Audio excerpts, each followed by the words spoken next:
Nagkausap kayo ni Johnny Luz. O ano daw course niya? Physics. Halika na. Jo, dapat ba tayo mag-holding hands?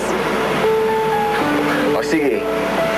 Babaeng mahal na mahal ko na hindi ko pwede maging girlfriend na bawal ko rin hawakan ng kamay. Pwede ba tayo kumain sa kantin? Sige. Halika na. Jo! Anong ginagawa ng babaeng yan dito? Ma. Ha? Gusto ko malaman. Anong ginagawa ng disgrasyadang babaeng yan dito? Oh, you're way out of line. Ang kapal ng mukha mo, no? Akala mo yata napatawad na kita. Kahit 2 taon nang nakakaraan, hindi ko makakalimutan kung paano mo inalila ang anak ko. Kung paano mo pinaalagaan yung anak mo. Pinagigib doon sa squatters area. Mapinigil na kayo. Pag hindi kayo tumigil, magwawala ako dito. Sasapakin ko lahat ng taon dumaan sa atin. Babasagin ko lahat ng salamin dito sa school. Pare-pareho tayo maging basura sa mata ng mga At tao. kailan ka pa Sige, magsalita pa kayo! Insultohin niyo pa si Nene.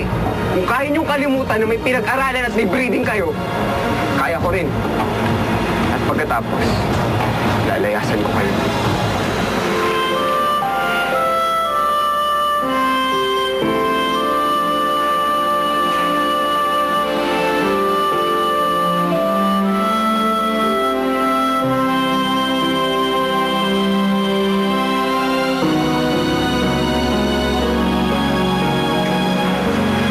Kain na tayo.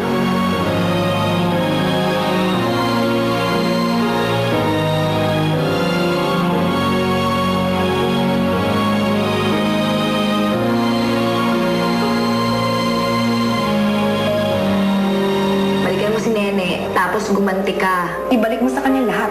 Lahat ng sakit. Lumayas ka sa bahay namin. Huwag ka na magpapakita dito. Gabi, akin kasi ito! Bibigyan mo na sa akin! Sama niyo po ko na eh. Hindi na niya kaya. Naniniwala kayo sa sinabi ng babaeng yan na masamang tao ako. Ano bang pwede kong gawin para patawarin mo ko? Para pumayag ka na makasama ko yung anak ko? Mami!